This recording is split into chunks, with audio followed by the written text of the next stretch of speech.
So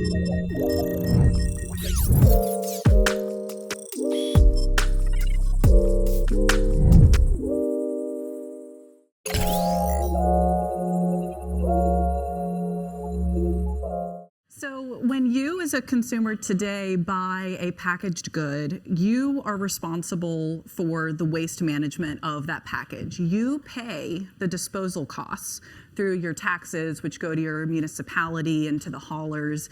And we collectively as a society pay a lot of indirect costs for that waste management, including the cost to pick up packaging pollution in the environment.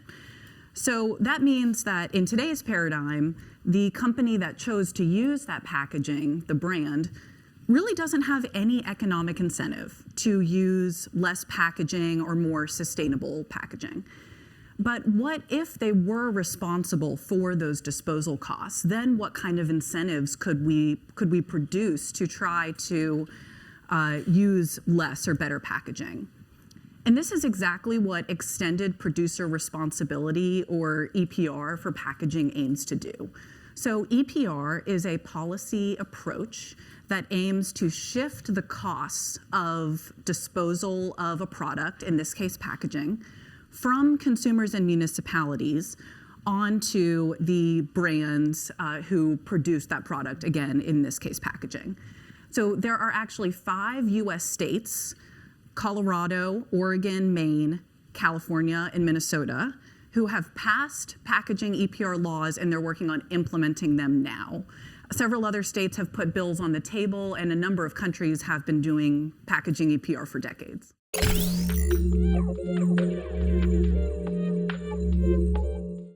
So over the last few decades, 3 major things have happened that have just made our current waste management paradigm for packaging untenable. The first is just the sheer amount of packaging we're using, right? We're just using a lot more packaging than we used to, particularly plastic packaging. And globally, a lot of this packaging waste is mismanaged for a variety of reasons. Secondly, the kinds of packaging on the market have just diversified and become much more complex over the last few decades. So even a few generations ago, there were only a handful of different types of packaging. And so there were relatively simple systems to reuse or recycle them. Just think of like the milkman model. Like that was not that long ago, right? So now there are hundreds of different types of packages, and it can be really difficult to create individual systems to sort and reprocess each of those. And then lastly, kind of tying those together, our recycling system here in the US just has not been able to keep up with the sheer amount and complexity of packaging that's out there. So for a while, our solution was to export a lot of that packaging, right? A lot of those recyclables. But when China stopped accepting our recycling exports in 2018, this prompted a major wake-up call about just how much packaging we were sending for recycling, but completely failing to recycle effectively here at home.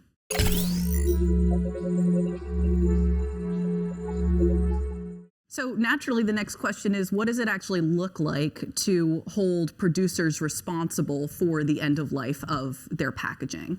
And in essence, what it comes down to is that packaging EPR laws charge these brands fees based on the amount and type of packaging that they sell into that state. So the more packaging they produce and are selling into that state, the more they pay. So what happens to those fees?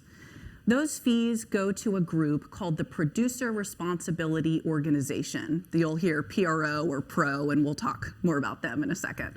But they collect these fees, and they do 2 major things with them.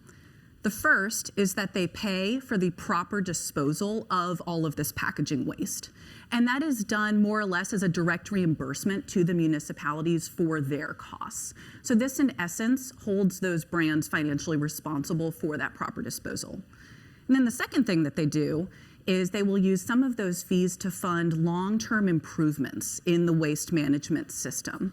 So this might look like investments in advanced recycling sortation machinery, or in driving consumer education about recycling. In some cases and in some states, sometimes the brands will be asked to take on some form of operational responsibility as opposed to just financial. And that might look like the brands actually helping to run recycling programs or developing special take-back systems.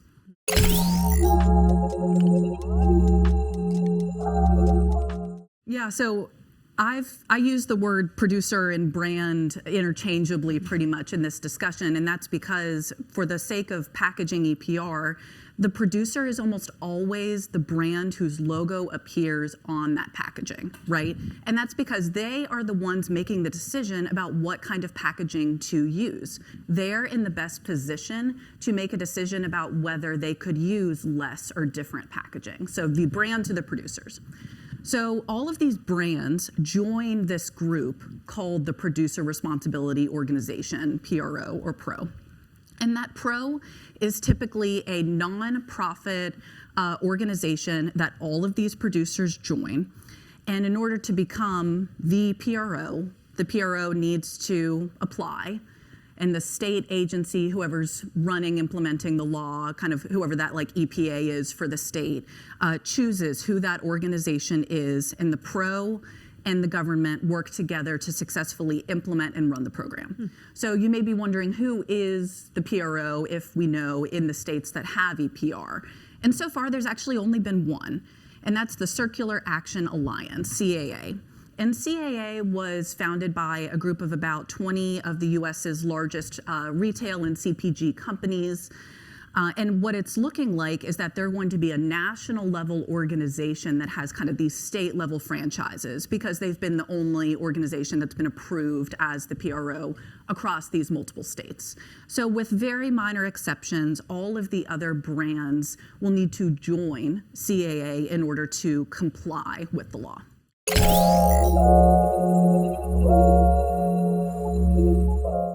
So it would be great if all of us as consumers could just choose to only buy products that were in recyclable or reusable packaging. But the reality is most of the time you don't really have a choice, right? So we often ask consumers to vote with their wallets, but that only works insofar as there is a virtuous option of the product to choose. So for most applications, the truth is right now you as a consumer don't have a choice about what kind of packaging your products come in. So to hold consumers solely accountable for making better packaging choices is not going to be the thing that gets us out of the waste management crisis. It's really similar to how we often ask consumers to lower their carbon footprints by using more renewable energy. And there's some times when consumers can do that by doing things like installing solar panels on their homes, but for the most part, your ability to use renewables as a consumer revolves around whether your electric utility company, which you probably did not choose, is generating their power from renewables. So if we want consumers to lower their carbon footprints, then we really need the utilities to be the ones to act and using more renewables. Very similar situation here. If we want consumers to use more sustainable packaging, we need the brands to be offering their products in more sustainable packaging, because you as a consumer need to have a choice to do that.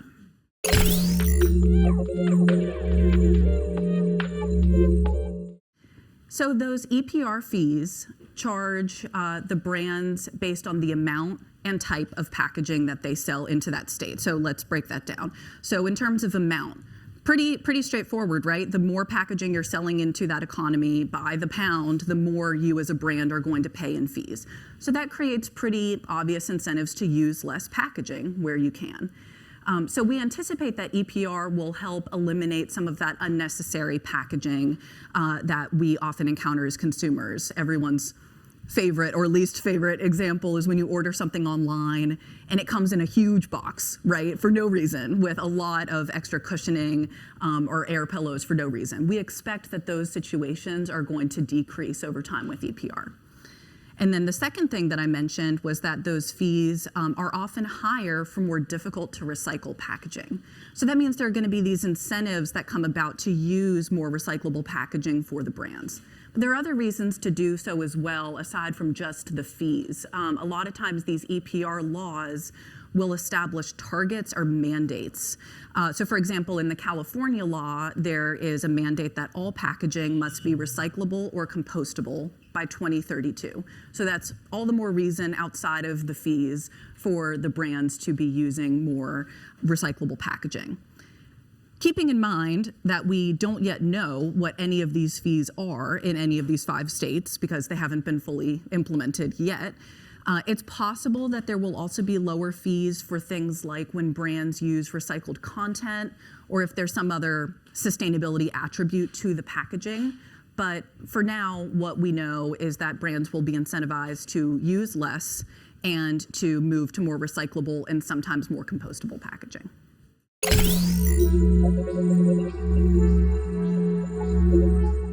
So my personal vision for change revolves around creating a circular materials economy, which is a very academic way of saying that we're trying to keep materials out of landfills, incinerators, and the environment. And this, of course, has obvious implications for preserving natural resources. The fewer resources we need to dig out of the ground in order to make something new, the more we'll be able to protect biodiversity and safeguard water use and fight climate change. And so that's pretty clear. But the other reason I love this circular economy model is because it has such wonderful business implications as well. So when we are throwing something away, it's not only environmentally wasteful, it's economically wasteful too, right? Like we are throwing away all of the embedded economic value that was in that product or that it could potentially have being made into something new. So from a pro-business point of view, we should want to keep these materials in circulation for as long as possible so that it is not as expensive in the long run to make new things. So part of the reason that I just love this circular economy model is because it is a version of environmentalism that obviously prioritizes preserving natural resources, but also prioritizes economic prosperity as well. Thank you, Caroline. Thank you.